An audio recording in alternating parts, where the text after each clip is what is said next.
सोचिए, सर्दियों की एक अंधेरी रात है। आप अपना स्वेटर उतार रहे हैं और चट चट आवाज आती है। और अगर गौर से देखें तो हल्की सी नीली चिंगारियां भी दिखती हैं। आखिर ये है क्या?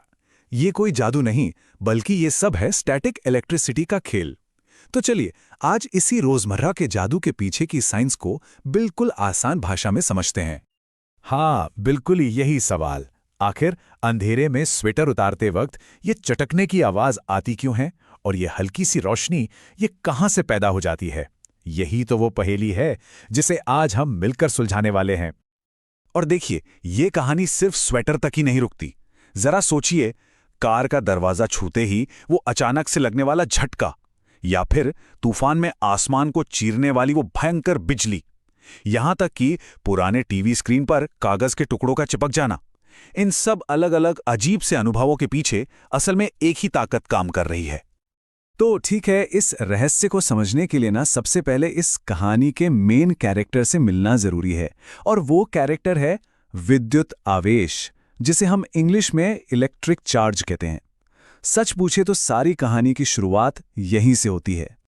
इस अजीब सी ताकत को ना इंसान हजारों साल पहले से जानता है। सोच के देखिए, लगभग 600 बीसी में प्राचीन ग्रीस में थेल्स नाम के एक थिंकर ने देखा कि एम्बर नाम के पत्थर को रगड़ने पर वो सूखी पत्तियों जैसी हल्की चीजों को खींचना शुरू कर देता है। और पता है मजेदार बात क्या है? इलेक्ट्रिसिटी शब्द ग्रीक के इलेक्ट्रॉन से ही आया है, जिसका मतलब ही एम्बर होता है। खैर, सदियों तक ये एक जादू ही बना रहा, जब तक 1700s में बेंजामिन फ्रैंकलिन जैसे वैज्ञानिकों ने इस पर काम नहीं किया और इसे पॉजिटिव और नेगेटिव चार्ज का नाम दिया। अच्छा, अब जरा एक क्लासिक साइंस एक्सपेरिमेंट इमेजिन कीजिए। एक कांच की छड़ है, उसे रेशम के कपड़े से खूब रगड़ा जाता है। ऐसा करने से उस छड़ में एक अजीब सी ताकत आ जाती है। और अब अगर ऐसी ही एक और रगड़ी हुई कांच की छड़ को उसके पास लाया जाए तो वो एक दूसरे से दूर भागती हैं, जैसे कोई अदृश्य दीवार हो उनके बीच जो उन्हें दूर धकेल रही हो। और जानते हैं, यही सेम चीज दूसरे मटेरियल्स के साथ भी होती है। मान लीजिए अब हम एक प्लास्टिक की छड़ को फर या रोए से रगड़ते हैं, वो भी चार्ज हो जाती है। और यहां भी वही होता है, जब दो ऐसी चार्ज की हुई प्लास्टिक की छड़ों को पास लाते हैं तो वो भी एक दूसरे से दूर भागती हैं। इसको कहते हैं रिपल्शन, यानी प्रतिकर्षण। लेकिन असली मजा तो अब शुरू होता है। अब क्या हो अगर हम रेशम से रगड़ी हुई कांच की छड़ को फर्श से रगड़ी हुई प्लास्टिक की छड़ के पास लाएं? इस बार वो दूर नहीं भागती, बल्कि एक दूसरे की तरफ खींची चली आती हैं। और इन सिंपल से एक्सपेरिमेंट से ही फिजिक्स का एक सबसे बड़ा, सबसे बुनियादी नियम सामने आता है। Like charges repel and unlike charges attract, यानी एक जैसे चार्ज एक दूसरे को धकेलते हैं और अलग अलग चार्ज एक दूसरे को खींचते हैं। ये जो प्रॉपर्टी है ना, जो इन दो तरह के चार्जेस में फर्क पैदा करती है, इसी को पोलैरिटी कहते हैं। अब इनको कोई नाम तो देना ही था, तो बस एक कन्वेंशन, एक परंपरा बना ली गई। फैसला हुआ कि रेशम से रगड़ने पर कांच की छड़ पर जो चार्ज आता है उसे हम पॉजिटिव प्लस कहेंगे, और फर्श से रगड़ने पर प्लास्टिक की छड़ पर जो चार्ज आता है उसे हम नेगेटिव माइनस कहेंगे। बस इतनी सी बात। ठीक है, तो अब हमें पॉजिटिव और नेगेटिव चार्ज के बारे में पता चल गया। पर सवाल यह है कि ये चार्ज एक जगह से दूसरी जगह जाते कैसे हैं? क्या हर चीज इन्हें रास्ता दे देती है? चलिए इसको समझते हैं। देखिए, इसको ऐसे समझिए, कुछ चीजें चार्ज के लिए एकदम खुले हाईवे जैसी होती हैं, जहां चार्ज आराम से तेजी से दौड़ सकता है। इन्हें हम कहते हैं कंडक्टर्स, यानी चालक। जैसे कि सारे मेटल्स, लोहा, तांबा, और हाँ, हमारा इंसानी शरीर भी। वहीं दूसरी तरफ कुछ चीजें ऐसी होती हैं जो चार्ज के रास्ते में आने वाली ट्रैफिक जैम या टूटी फूटी सड़क जैसी होती हैं। ये चार्ज के बहाव को रोक देती हैं। इन्हें कहते हैं इंसुलेटर्स, यानी विद्युत रोधी, जैसे प्लास्टिक, लकड़ी या कांच। लेकिन यहां एक बहुत ही इंटरेस्टिंग सवाल खड़ा होता है। अगर हमारा शरीर चार्ज के लिए एक हाईवे है, एक अच्छा कंडक्टर है, तो फिर हम किसी प्लास्टिक की कंघी की तरह चार्ज क्यों नहीं हो जाते? मतलब बालों में कंघी रगड़ने पर वो तो कागज उठाने लगती है, हमारे साथ ऐसा क्यों नहीं होता? इसका जवाब एक सिंपल से कॉन्सेप्ट में है, ग्राउंडिंग, या जिसे हम आम भाषा में अर्थिंग कहते हैं। देखिए, हमारा शरीर ज्यादातर जमीन के कांटेक्ट में रहता है, और धरती तो चार्ज के लिए एक बहुत बहुत बड़े समंदर जैसी है। तो जब भी हमारे शरीर पर कोई एक्स्ट्रा चार्ज जमा होता भी है तो वो फौरन हमारे जरिए जमीन में चला जाता है, उस समंदर में समा जाता है। बिल्कुल, और यही रीजन है कि घरों की वायरिंग में एक अर्थ वायर लगाया जाता है, ताकि किसी भी तरह के करंट से हमें झटका न लगे। चलिए, तो अब हमें चार्जेस और उनके बहाव यानी कंडक्टर्स और इंसुलेटर्स के बारे में पता है। लेकिन अब बात करते हैं उस बल की, उस फोर्स की जो चार्जेस को एक दूसरे को खींचने या धकेलने पर मजबूर करता है। क्या इस बल को नापा जा सकता है और ये कितना ताकतवर होता है? हाँ, बिल्कुल नापा जा सकता है। और इसके लिए फिजिक्स में एक बहुत ही जरूरी नियम है जिसे कहते हैं कूलम्ब्स लॉ। ये नियम ना मोटी मोटी दो बातें कहता है। पहली कि चार्ज की मात्रा जितनी ज्यादा होगी उनके बीच का बल भी उतना ही ज्यादा होगा, सिंपल। और दूसरी कि उनके बीच की दूरी जैसे जैसे बढ़ेगी ये बल उतनी ही तेजी से कमजोर होता जाएगा। अब जब मैं कह रहा हूं कि ये बल ताकतवर है तो मेरा मतलब क्या है, जरा इस नंबर पर नजर डालिए, 9 अरब। जी हां, ये कूलम्ब्स लॉ के फॉर्मूले में आने वाले कांस्टेंट के की वैल्यू है। इतना बड़ा नंबर साफ साफ बताता है कि इलेक्ट्रोस्टैटिक फोर्स यानी स्थिर विद्युत बल कोई मामूली ताकत नहीं है। ये कुदरत के सबसे फंडामेंटल और पावरफुल फोर्सेस में से एक है। अगर इसकी ताकत का अंदाजा लगाना हो तो बस इतना समझ लीजिए, एक एटम के अंदर एक प्रोटॉन और एक इलेक्ट्रॉन के बीच जो ग्रेविटेशनल फोर्स होता है ना, वो इस इलेक्ट्रोस्टैटिक फोर्स के सामने इतना इतना कमजोर है कि उसकी गिनती नहीं है। ये हाथी के सामने चींटी रखने जैसा भी नहीं है। सच तो ये है कि फर्क इससे भी करोड़ों गुना ज्यादा बड़ा है। लेकिन ये सब थोड़ा अजीब नहीं लगता? मतलब दो चार्ज बिना एक दूसरे को छुए खाली स्पेस में से ही एक दूसरे पर फोर्स कैसे लगा लेते हैं? आखिर वो एक दूसरे की मौजूदगी को महसूस कैसे करते हैं? उनके बीच ऐसा क्या है जो इस फोर्स का संदेश ले जाता है? इस गहरी पहेली का जवाब फिजिक्स के एक बहुत ही खूबसूरत आइडिया में छिपा है, और वो है इलेक्ट्रिक फील्ड। इसको ऐसे समझिए, हर चार्ज अपने आसपास की स्पेस को ही बदल देता है। एक अदृश्य प्रभाव का क्षेत्र एक फील्ड बना देता है। जैसे एक मकड़ी अपने चारों तरफ एक जाला बुन लेती है ना, बिल्कुल वैसे ही। अब जब कोई दूसरा चार्ज इस जाले यानी इस फील्ड में एंटर करता है तो वो उस फील्ड के खिंचाव को महसूस करता है, और वही खिंचाव उसे फोर्स के रूप में महसूस होता है। तो अब तक हमने एक अकेले चार्ज की कहानी को समझा। अब आगे बढ़ते हैं और देखते हैं कि जब ये चार्जेस जोड़ी में काम करते हैं तब क्या होता है। और ये जरूरी है क्योंकि नेचर में अक्सर चार्जेस जोड़ियों में ही पाए जाते हैं। नेचर में चार्ज अक्सर ऐसी जोड़ियों में मिलते हैं, एक पॉजिटिव चार्ज और उतना ही एक नेगेटिव चार्ज, जो एक दूसरे से बहुत कम दूरी पर रखे होते हैं। इस जोड़ी को कहते हैं इलेक्ट्रिक डायपोल।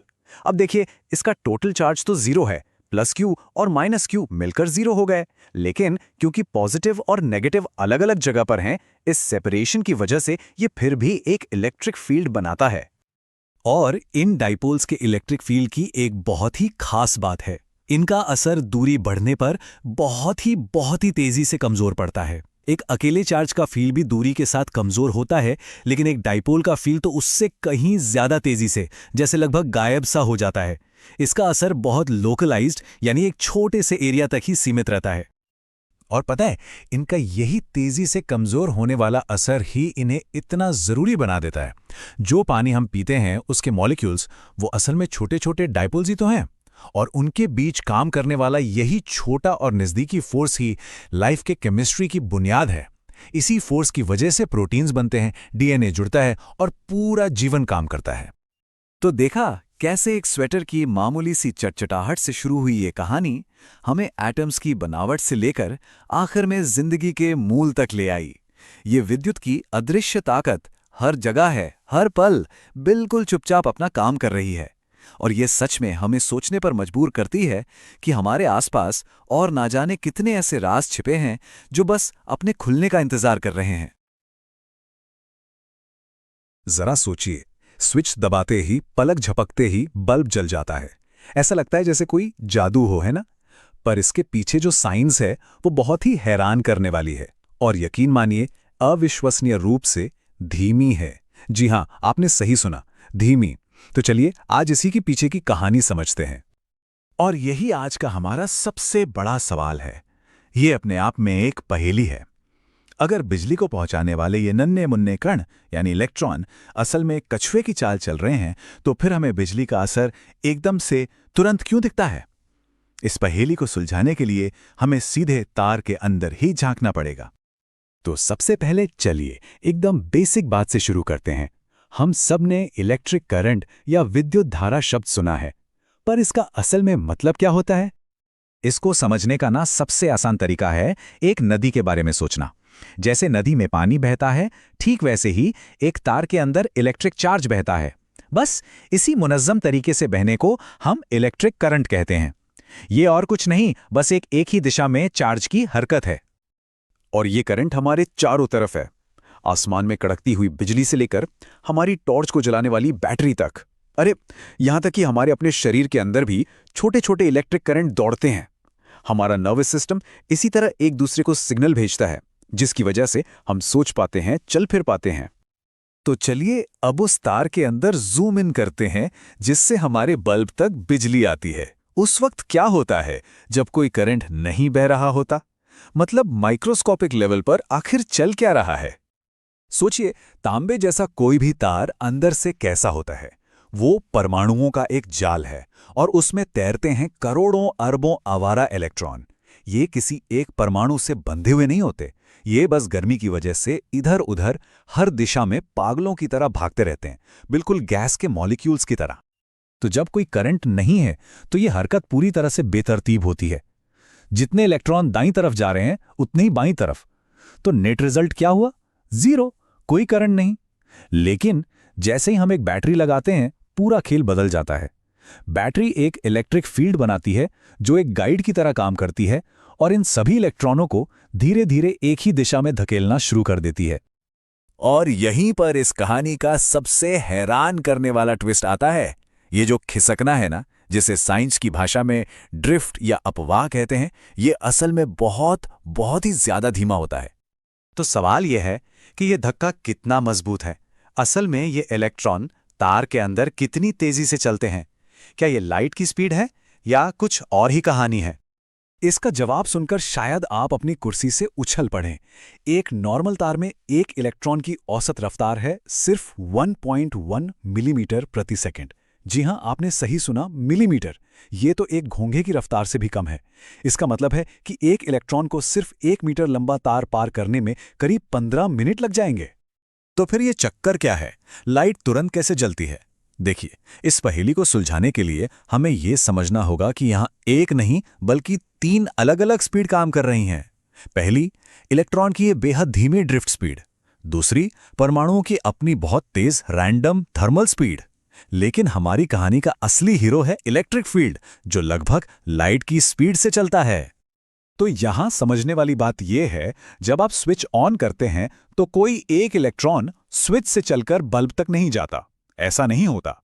होता यह है कि स्विच ऑन करते ही एक इलेक्ट्रिक फील्ड पैदा होती है जो लगभग लाइट की स्पीड से पूरे तार में फैल जाती है।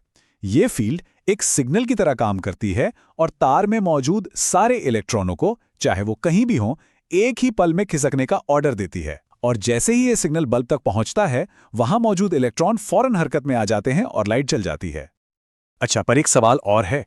अगर ये इलेक्ट्रिक फील्ड इलेक्ट्रॉनों को इतनी जोर से धकेल रहा है, तो फिर वो इतनी धीमी रफ्तार से क्यों खिसकते हैं?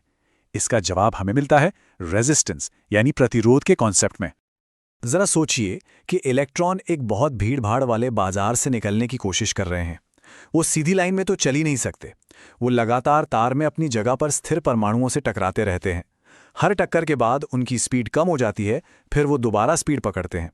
ये जो लगातार स्टार्ट स्टॉप वाला खेल है, यही उनकी औसत स्पीड को इतना कम कर देता है और इसी रुकावट को हम इलेक्ट्रिक रेजिस्टेंस कहते हैं।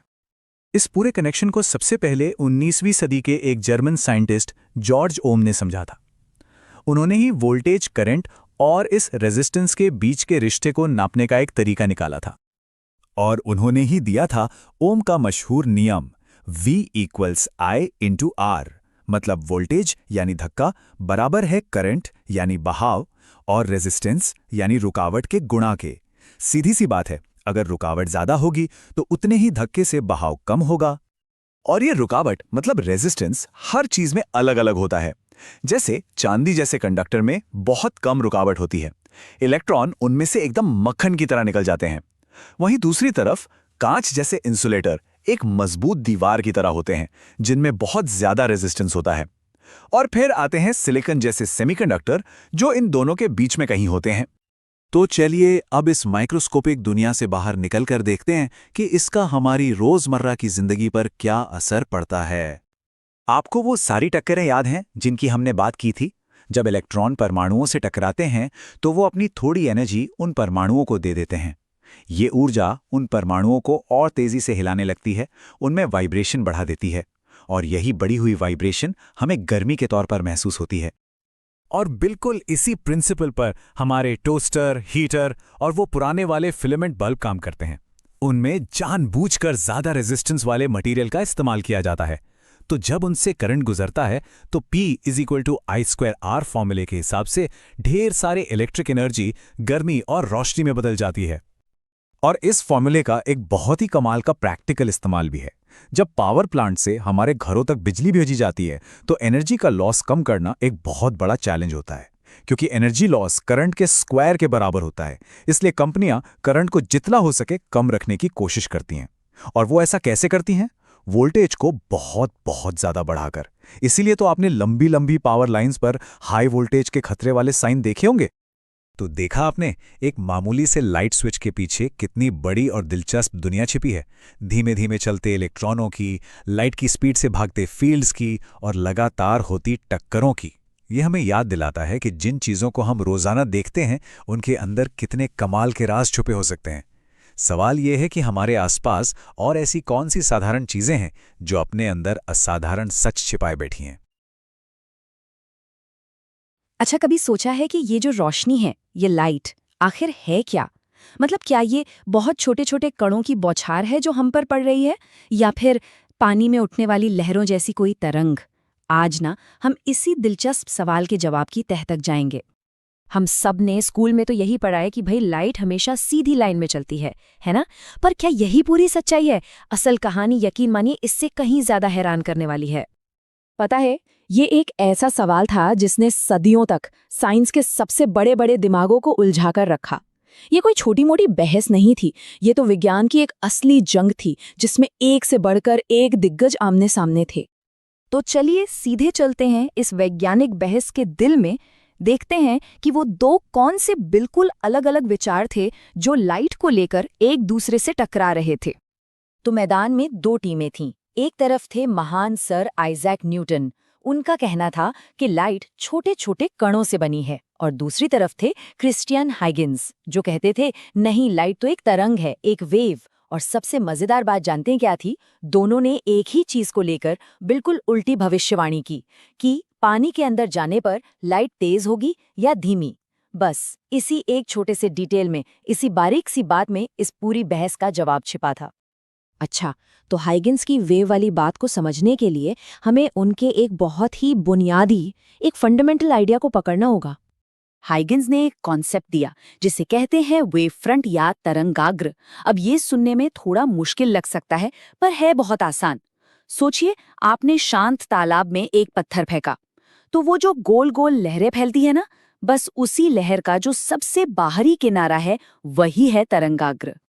ये देखिए, ये तस्वीर इस आइडिया को कितना बढ़िया दिखा रही है ना? पानी में फैलता हुआ हर एक गोला समझ लीजिए लाइट का एक वेव फ्रंट है, और हाइगिन्स ने कहा था कि इस वेव फ्रंट पर मौजूद हर एक पॉइंट खुद एक नई छोटी लहर पैदा करता है। देखिए, न्यूटन का कद इतना बड़ा था कि 100 साल से भी ज्यादा तक किसी ने सवाल नहीं उठाया। सब ने मान लिया था कि लाइट कणों से ही बनी है। ऐसा लग रहा था कि बहस तो कब की खत्म हो चुकी है। लेकिन फिर आया साल 1801 और एक ऐसे एक्सपेरिमेंट ने जन्म लिया जिसने पूरी बाजी ही पलट दी। ये थे थॉमस यंग, और उनका सवाल बहुत ही सीधा साधा था। उन्होंने पूछा, अच्छा मान लो अगर लाइट वेव है, तो जब दो लाइट वेव आपस में मिलेंगी तो क्या होगा? क्या वो बस एक दूसरे को क्रॉस करके निकल जाएंगी या कुछ और होगा? और यंग ने जो देखा उसने साइंस की दुनिया को हिलाकर रख दिया। स्क्रीन पर उन्हें रोशनी की चमकीले और अंधेरी पट्टियों का एक पैटर्न मिला। ये हो कैसे सकता था? ये इसलिए हुआ क्योंकि लाइट की वेव्स एक दूसरे से टकरा रही थीं।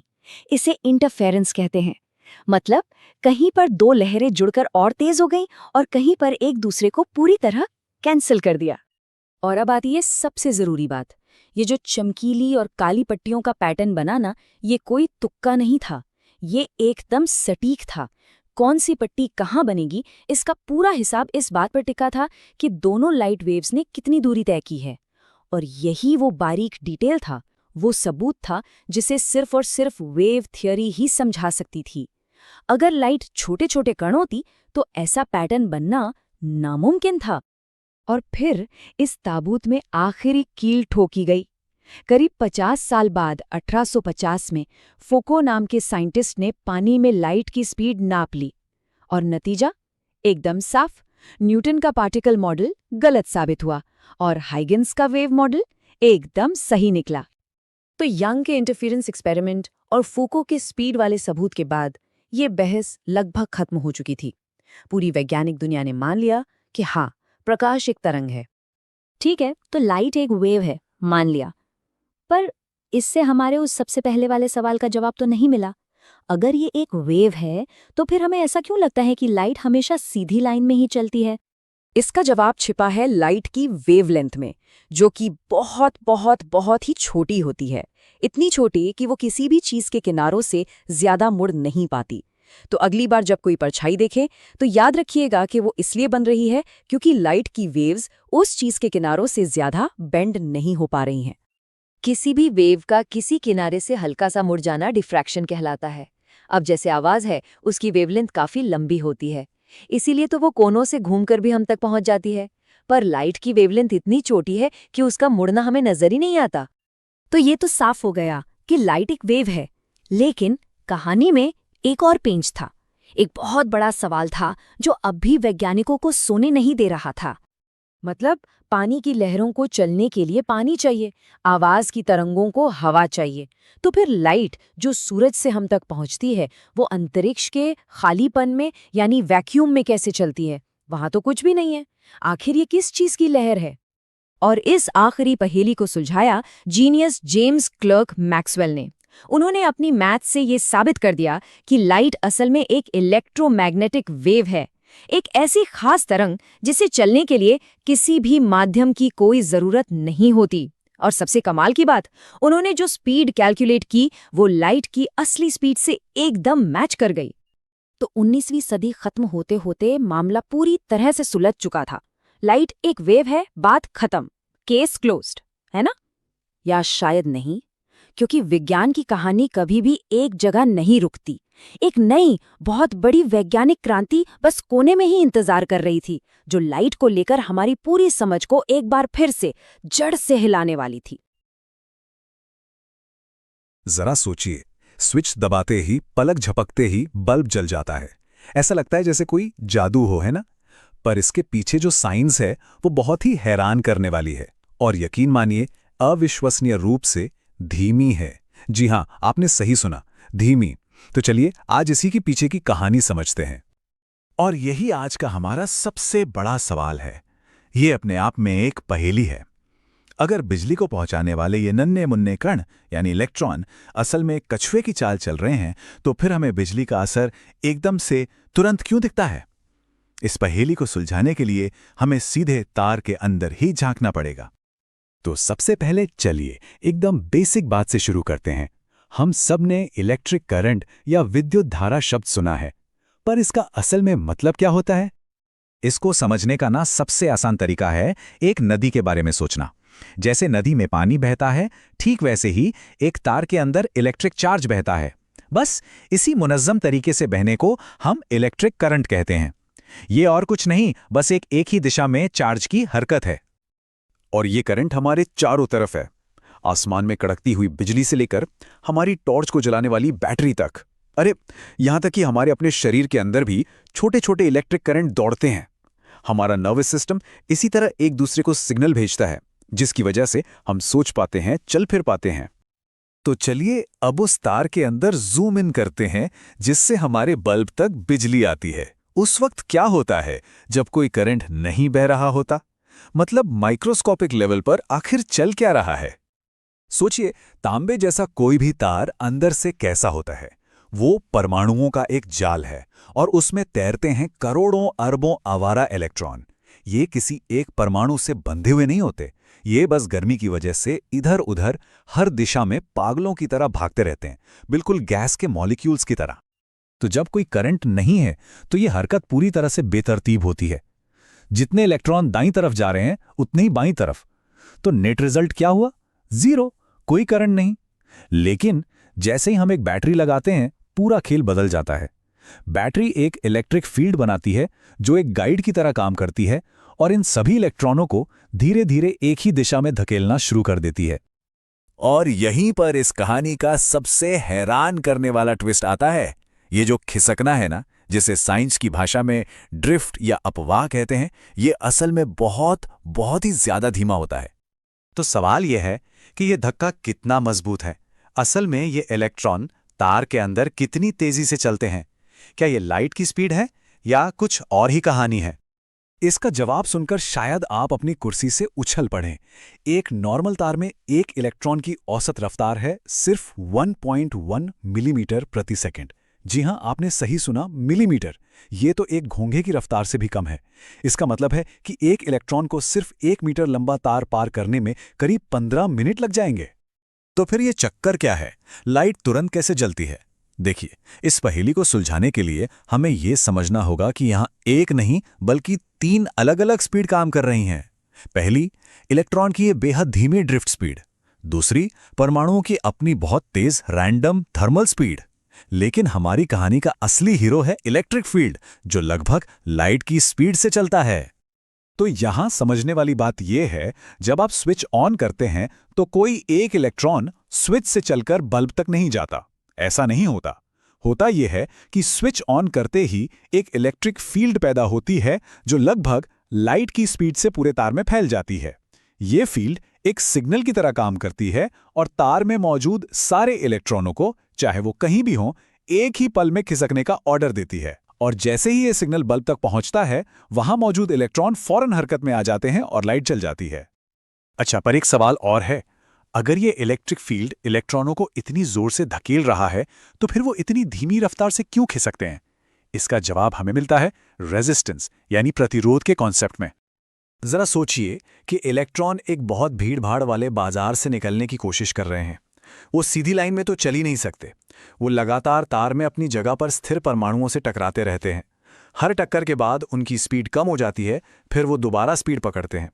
ये जो लगातार स्टार्ट स्टॉप वाला खेल है, यही उनकी औसत स्पीड को इतना कम कर देता है और इसी रुकावट को हम इलेक्ट्रिक रेजिस्टेंस कहते हैं।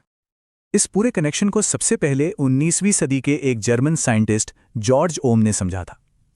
उन्होंने ही वोल्टेज, करंट और इस रेजिस्टेंस के बीच के रिश्ते को नापने का एक तरीका निकाला था।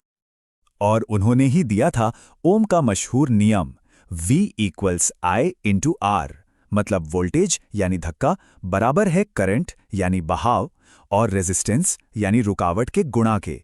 सीधी सी बात है, अगर रुकावट ज्यादा होगी तो उतने ही धक्के से बहाव कम होगा। और ये रुकावट मतलब रेजिस्टेंस हर चीज में अलग अलग होता है। जैसे चांदी जैसे कंडक्टर में बहुत कम रुकावट होती है, इलेक्ट्रॉन उनमें से एकदम मक्खन की तरह निकल जाते हैं। वहीं दूसरी तरफ कांच जैसे इंसुलेटर एक मजबूत दीवार की तरह होते हैं, जिनमें बहुत ज्यादा रेजिस्टेंस होता है। और फिर आते हैं सिलिकॉन जैसे सेमीकंडक्टर, जो इन दोनों के बीच में कहीं होते हैं। तो चलिए अब इस माइक्रोस्कोपिक दुनिया से बाहर निकलकर देखते हैं कि इसका हमारी रोजमर्रा की जिंदगी पर क्या असर पड़ता है। आपको वो सारी टक्करें याद हैं जिनकी हमने बात की थी? जब इलेक्ट्रॉन परमाणुओं से टकराते हैं तो वो अपनी थोड़ी एनर्जी उन परमाणुओं को दे देते हैं। ये ऊर्जा उन परमाणुओं को और तेजी से हिलाने लगती है, उनमें वाइब्रेशन बढ़ा देती है और यही बढ़ी हुई वाइब्रेशन हमें गर्मी के तौर पर महसूस होती है। और बिल्कुल इसी प्रिंसिपल पर हमारे टोस्टर, हीटर और वो पुराने वाले फिलामेंट बल्ब काम करते हैं। उनमें जानबूझकर ज्यादा रेजिस्टेंस वाले मटेरियल का इस्तेमाल किया जाता है। तो जब उनसे करंट गुजरता है तो P = I² R फॉर्मूले के हिसाब से ढेर सारे इलेक्ट्रिक एनर्जी गर्मी और रोशनी में बदल जाती है। और इस फॉर्मूले का एक बहुत ही कमाल का प्रैक्टिकल इस्तेमाल भी है। जब पावर प्लांट से हमारे घरों तक बिजली भेजी जाती है तो एनर्जी का लॉस कम करना एक बहुत बड़ा चैलेंज होता है, क्योंकि एनर्जी लॉस करंट के स्क्वायर के बराबर होता है। इसलिए कंपनियां करंट को जितना हो सके कम रखने की कोशिश करती हैं। और वो ऐसा कैसे करती हैं? वोल्टेज को बहुत बहुत ज्यादा बढ़ाकर। इसीलिए तो आपने लंबी लंबी पावर लाइंस पर हाई वोल्टेज के खतरे वाले साइन देखे होंगे। तो देखा आपने, एक मामूली से लाइट स्विच के पीछे कितनी बड़ी और दिलचस्प दुनिया छिपी है। धीमे धीमे चलते इलेक्ट्रॉनों की, लाइट की स्पीड से भागते फील्ड्स की और लगातार होती टक्करों की। ये हमें याद दिलाता है कि जिन चीज़ों को हम रोज़ाना देखते हैं उनके अंदर कितने कमाल के राज छुपे हो सकते हैं। सवाल ये है कि हमारे आसपास और ऐसी कौन सी साधारण चीज़ें हैं जो अपने अंदर असाधारण सच छिपाए बैठी हैं। नमस्ते। हमारी दुनिया ना कुछ ऐसी ताकतों से चलती है जो दिखती नहीं है। आज हम ऐसे ही एक बहुत ज़रूरी ताकत की बात करेंगे और इसे समझने के लिए एक बहुत ही आसान सी मिसाल से शुरू करते हैं। तो इस हैरान करने वाले सवाल का जवाब एक ऐसी चीज में छुपा है जिसे हम सब कहीं ना कहीं पहले से ही समझते हैं, और वो है पोटेंशियल एनर्जी, यानी स्थितिज ऊर्जा। तो चलिए एक ऐसी जानी पहचानी ताकत से शुरू करते हैं जिसे हम सब रोज महसूस करते हैं, ग्रेविटी यानी गुरुत्वाकर्षण। देखते हैं कि ये जो साधारण सा बल है ये आखिर एनर्जी को स्टोर कैसे करता है। अब ये तो हम सब जानते हैं कि जब भी हम ग्रेविटी जैसी किसी ताकत के खिलाफ काम करते हैं, जैसे किसी गेंद को ऊपर उठाते हैं, तो हमारी मेहनत एक तरह से उस गेंद में स्टोर हो जाती है। इसी स्टोर्ड एनर्जी को हम स्थितिज ऊर्जा या पोटेंशियल एनर्जी कहते हैं, जो बस छोड़े जाने का इंतजार कर रही होती है। और देखिए, ये जो गुण है ना, ये बहुत खास है। इसका मतलब ये हुआ कि पोटेंशियल एनर्जी कोई ऐसी वैसी चीज नहीं है, बल्कि एक भरोसेमंद, एक प्रिडिक्टेबल कॉन्सेप्ट है। और मजे की बात यह है कि इसका एक इलेक्ट्रिक ट्विन यानी एक विद्युतीय जुड़वां भी है। तो अब आते हैं असली मजेदार हिस्से पर। पता है, इलेक्ट्रिक चार्जेस के बीच जो फोर्स लगता है वो कमाल की बात है कि बिल्कुल ग्रेविटी की तरह ही काम करता है।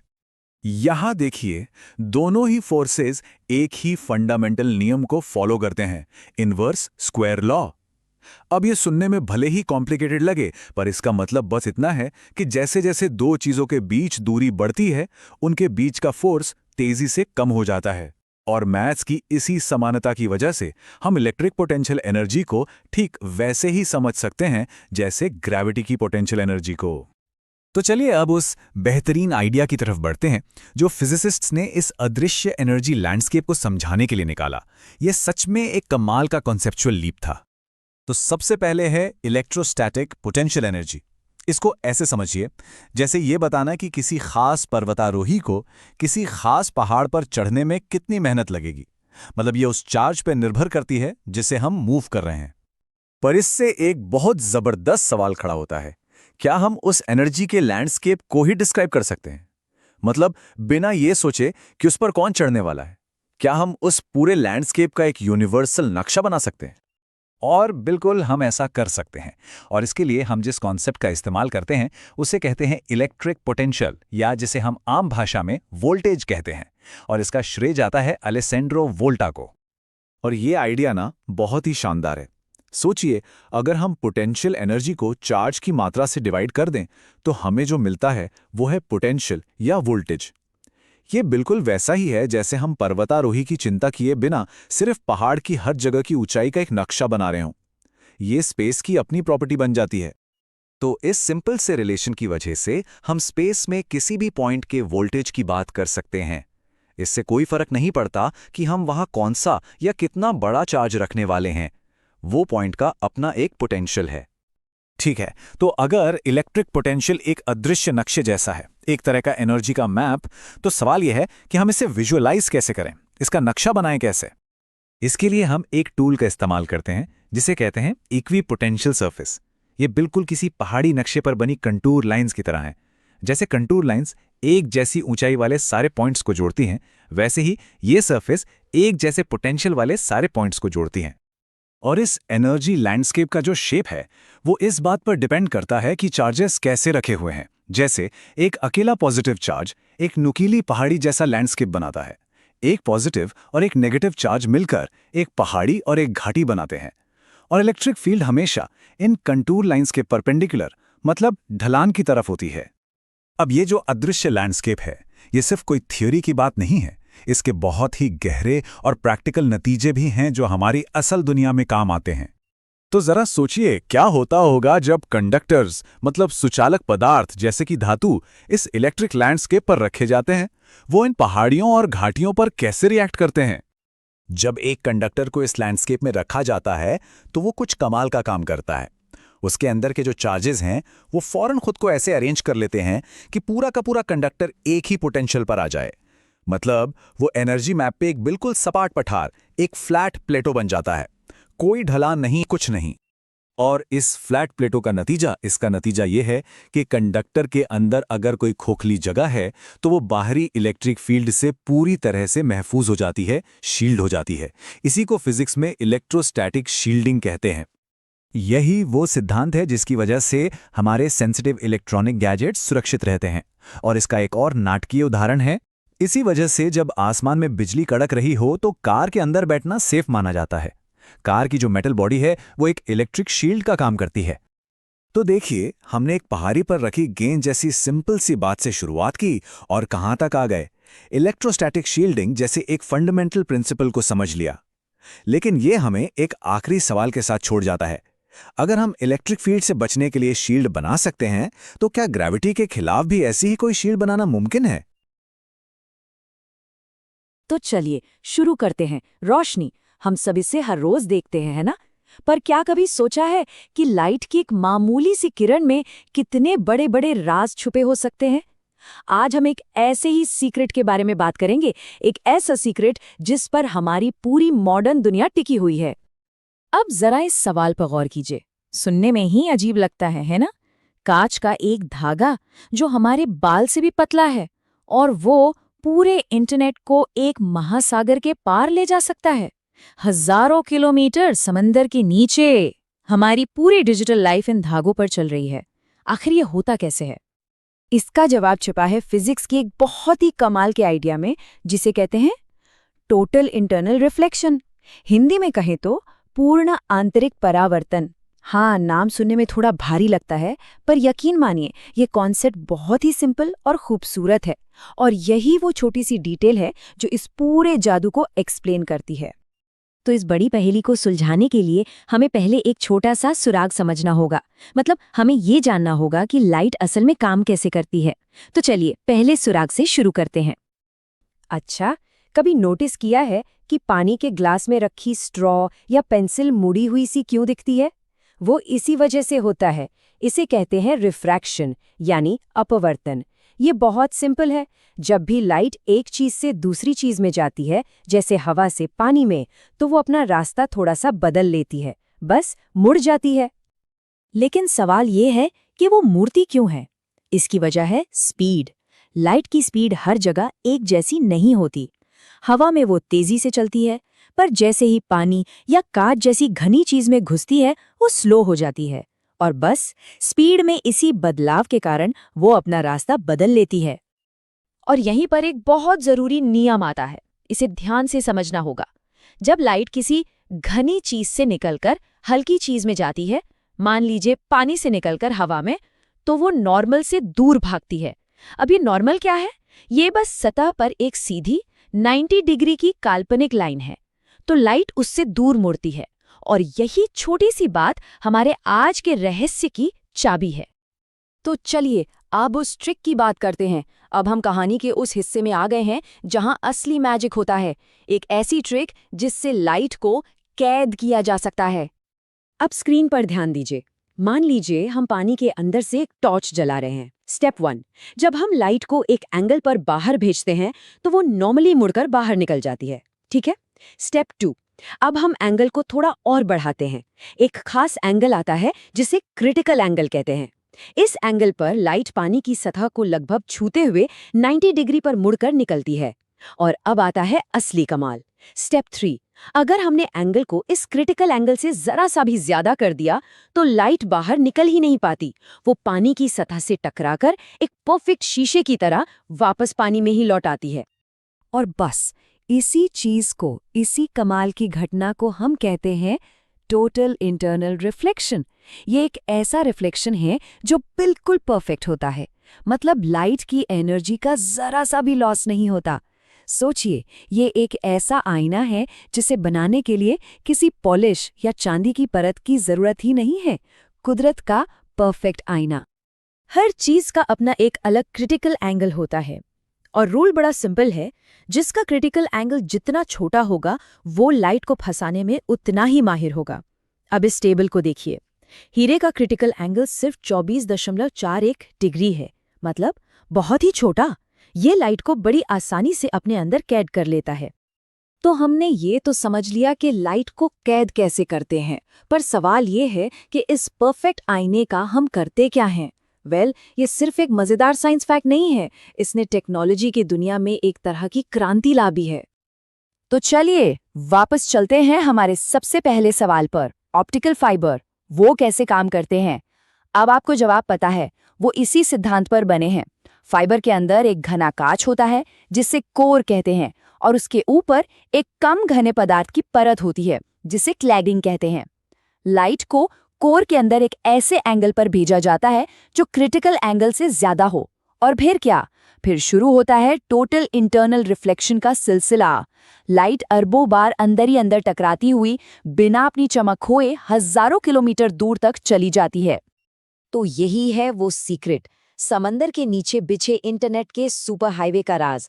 वो कांच के पतले धागे असल में लाइट के लिए बनी सुरंगें हैं, और इन सुरंगों में हमारा डेटा अरबों परफेक्ट रिफ्लेक्शंस के सहारे लाइट की स्पीड से पूरी दुनिया का चक्कर लगा रहा है। लेकिन रुकिए, ये कहानी सिर्फ इंटरनेट पर खत्म नहीं होती। इसी परफेक्ट आईने की एक और खूबसूरत मिसाल है। क्या कभी सोचा है कि ये हीरा इतना जगमगाता क्यों है? उसकी चमक के पीछे क्या राज है? हाँ, आपने सही समझा, इसका कारण भी टोटल इंटरनल रिफ्लेक्शन ही है। ये एक परफेक्ट उदाहरण है कि कैसे एक छोटी सी डिटेल सब कुछ बदल देती है। हीरे का वो छोटा सा क्रिटिकल एंगल सिर्फ 24.41 डिग्री, ये इतना छोटा है कि जो लाइट एक बार हीरे के अंदर चली गई वो आसानी से बाहर नहीं आ पाती। वो अंदर ही अंदर कई बार टकराती है, घूमती है, और फिर जब सही एंगल से बाहर निकलती है तो हीरे को उसकी वो बेमिसाल चमक और आग देती है। और सिर्फ हीरे ही नहीं, अच्छी क्वालिटी की दूरबीनों में या दूसरे ऑप्टिकल इंस्ट्रूमेंट्स में भी इसी सिद्धांत का इस्तेमाल होता है। वहां लगे प्रिज्म बिना किसी असली शीशे के सिर्फ टोटल इंटरनल रिफ्लेक्शन का इस्तेमाल करके लाइट को बिल्कुल सटीक तरीके से मोड़ते हैं। तो देखिए, पूरी कहानी आखिर में एक छोटे से डिटेल पर आ जाती है, क्रिटिकल एंगल। सिर्फ इस एक विचार को समझकर हम हीरे की जगमगाहट से लेकर दुनिया भर में फैले इंटरनेट के जाल तक सब कुछ एक्सप्लेन कर सकते हैं। ये हमें बताता है कि कैसे साइंस में कभी-कभी सबसे छोटे विवरण सबसे बड़ी और हैरान करने वाली चीजों को समझाते हैं। सोचने वाली बात है ना? अगर फिजिक्स का सिर्फ एक नियम इतना कुछ कर सकता है, तो जरा सोचिए लाइट की एक मामूली सी किरण में अभी और कितने राज छुपे होंगे जो बस अपने खोजे जाने का इंतजार कर रहे हैं। चलिए एक ऐसी ताकत की बात करते हैं जिसे हम देख तो नहीं सकते, लेकिन वो जहाज़ों को रास्ता दिखा सकती है और हमारे पूरे ग्रह को अंतरिक्ष के खतरों से भी बचाती है। आज हम चुंबकत्व के इसी अदृश्य रहस्य से पर्दा उठाएंगे। तो इस कहानी को समझने के लिए चलिए समय में थोड़ा पीछे चलते हैं। करीब 4000 साल पहले चीन के एक सम्राट हुआंग ती की कहानी से शुरू करते हैं। अब सवाल ये है कि ये हुआ कैसे? क्या ये कोई जादू था? नहीं, बिल्कुल नहीं। इसका राज छिपा था एक अदृश्य शक्ति में, चुंबकत्व में। और इसे समझने की पूरी कहानी छोटी छोटी लेकिन हैरान कर देने वाली जानकारियों से ही भरी है। तो आज के हमारे सफर में हम क्या क्या देखने वाले हैं? हम प्राचीन रहस्यों से शुरुआत करेंगे, फिर चुंबकत्व के बुनियादी नियमों को समझेंगे, इन अदृश्य शक्तियों का एक नक्शा बनाने की कोशिश करेंगे। ये भी देखेंगे कि हमारी पृथ्वी खुद एक विशाल चुंबक की तरह कैसे काम करती है, और आखिर में पदार्थ और चुंबकत्व के गहरे रिश्ते को जानेंगे। ये पूरी कहानी शुरू होती है कुछ बहुत ही छोटी लेकिन बेहद जरूरी डिटेल से, जिन पर हजारों साल पहले लोगों ने गौर करना शुरू किया था। जरा सोच कर देखिए, 600 ईसा पूर्व ग्रीस में कुछ चरवाहे हैं और वो अचानक देखते हैं कि उनके जूतों में लगी लोहे की कीलें जमीन की चट्टानों से चिपक रही हैं। या फिर हजारों मील दूर चीनी नाविक एक छोटी सी सुई के भरोसे समंदर पार कर रहे हैं। ये छोटी छोटी बातें ही असल में बड़ी समझ की शुरुआत थी। तो हुआ ये कि जब लोगों ने इन छोटी छोटी चीज़ों पर गौर करना शुरू किया, तो धीरे धीरे वैज्ञानिकों ने इस रहस्यमयी ताकत के कुछ बुनियादी नियम समझने शुरू कर दिए।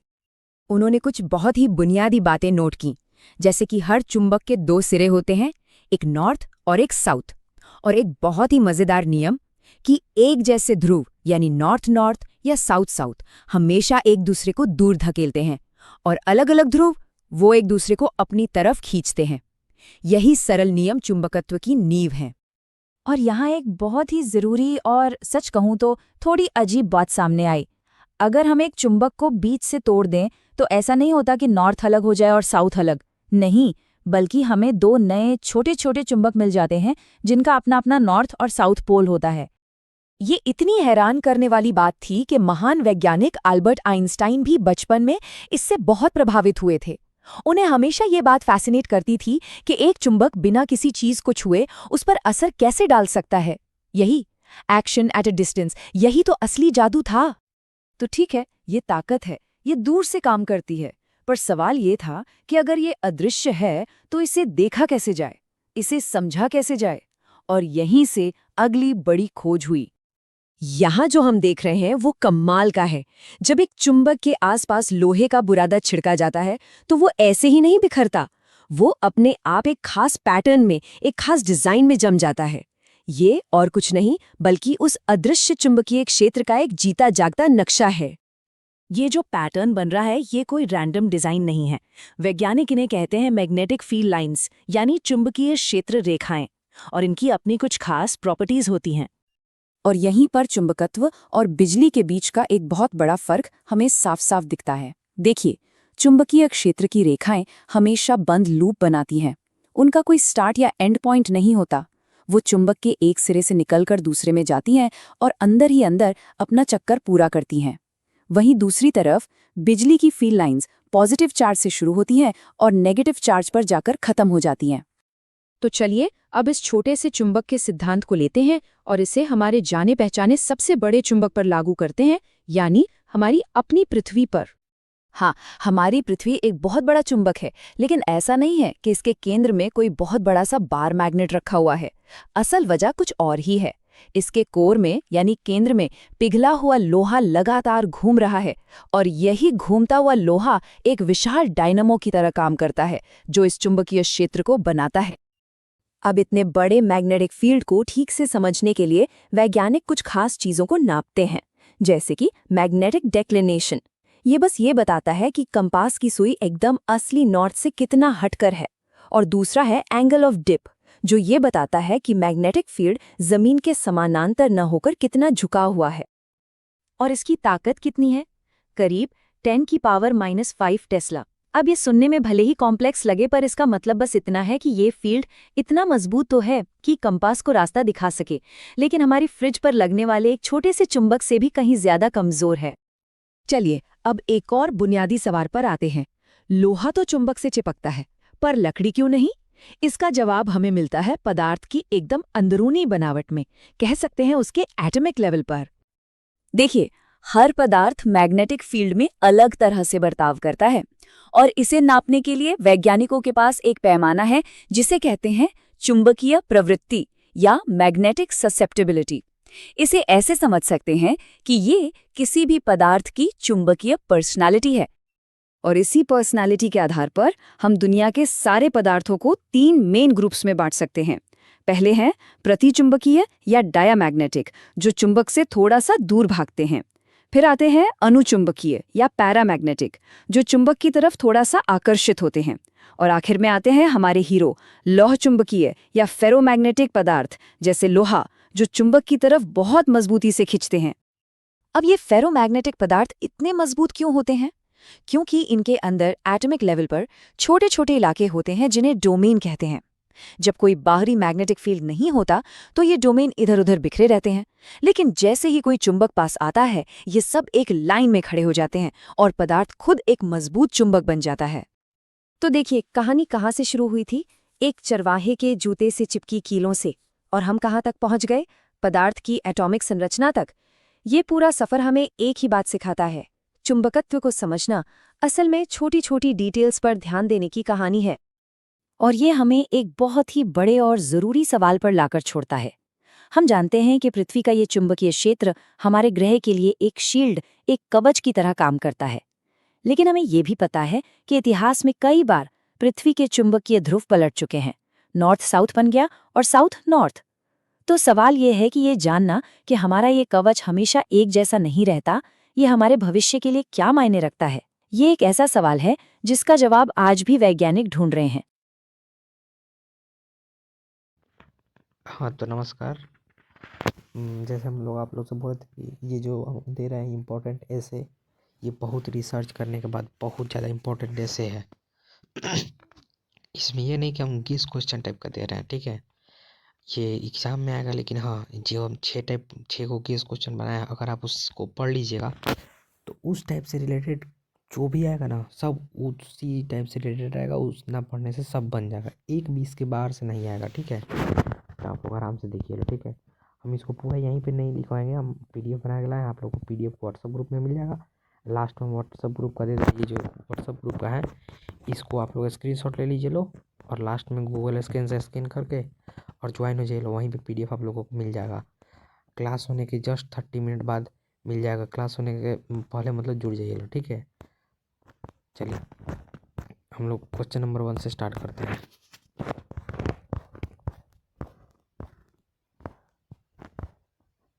चलो क्वेश्चन नंबर 1 में तो जो द वैल्यू ऑफ जो एजुकेशन वाला है ना, ये मोस्ट इम्पॉर्टेंट है। द वैल्यू ऑफ एजुकेशन, इसके लिए हम आपको बनाया है। आप लोग स्क्रीनशॉट भी ले सकते हैं लो, या फिर पीडीएफ अगर चाहिए तो पीडीएफ के लिए व्हाट्सएप ग्रुप में ज्वाइन होना पड़ेगा, ठीक है। तो आप इसका स्क्रीनशॉट ले सकते हैं, ले लीजिए। आप इसको देखिए, ऐसे अगर बनाइएगा बड़ा बड़ा लाइन में तो बहुत दिक्कत होगा, उतना याद नहीं रहेगा, उतना लिखा नहीं पाएगा। लेकिन हाँ, 4 को टॉपिक बना दीजिएगा तो ज़्यादा आसान रहेगा, जल्दी याद होगा, और एग्जामिनर को भी लगेगा कि हाँ बच्चा बहुत पढ़ा है, बहुत मेहनत किया है, ठीक है। तो ये सब हैक टाइप का है, इसको आराम से आप यूज कर सकते हैं अपने कोई भी ऐसे उसे लिखने में। चलो एक यहाँ पे कंक्लूजन है, ठीक है। अब दूसरा आता है अनएम्प्लॉयमेंट। ये जो अनएम्प्लॉयमेंट वाला है ना, जैसे अनएम्प्लॉयमेंट देख सकते हैं, ये तो आप लोग पहले का कीजिएगा लो हिंदी में सोच के, उसके बाद इंग्लिश में कीजिएगा लो। बिहार में चाहे भारत में अनएम्प्लॉयमेंट इतना ज़्यादा हो रहा है, बेरोजगारी हो रहा है, इसके लिए ये वाला है, ठीक है। तो इसका इंट्रोडक्शन, इसके कारण, इसके इफेक्ट, इसका सॉल्यूशन क्या है, इसका कंक्लूजन क्या है, ठीक है। 4 को इसके 5 को टॉपिक बना के इसको भी आराम से लिख दीजिएगा लो। चलिए थर्ड नंबर जो हमारा टॉपिक है वो है डिसिप्लिन, ठीक है। तो डिसिप्लिन के बारे में, तो इसका डिसिप्लिन होता क्या है, स्टूडेंट लाइफ में इसका क्या योगदान है, इससे सक्सेस की कैसे मिलता है, इसका कंक्लूजन क्या है। तो जो भी है ना, उसको बस 4 से 5 टॉपिक बना के और उसको अपने भाषा में लिख देना है, ठीक है। ऐसे कहानी टाइप का लिखिएगा तो एग्जामिनर आपको नंबर नहीं देगा। लेकिन हाँ, अगर इसको इस टाइप का जैसे हम बता रहे हैं वैसे लिख दीजिएगा तो एकदम पूरा पूरा फुल मार्क्स मिलेगा। ज़्यादा नहीं लिखना है, जितना हम दिए हैं उतना पढ़ के मस्त आप लोग का फुल में फुल मार्क्स आ जाएगा। 4 नंबर देखिए, ये जो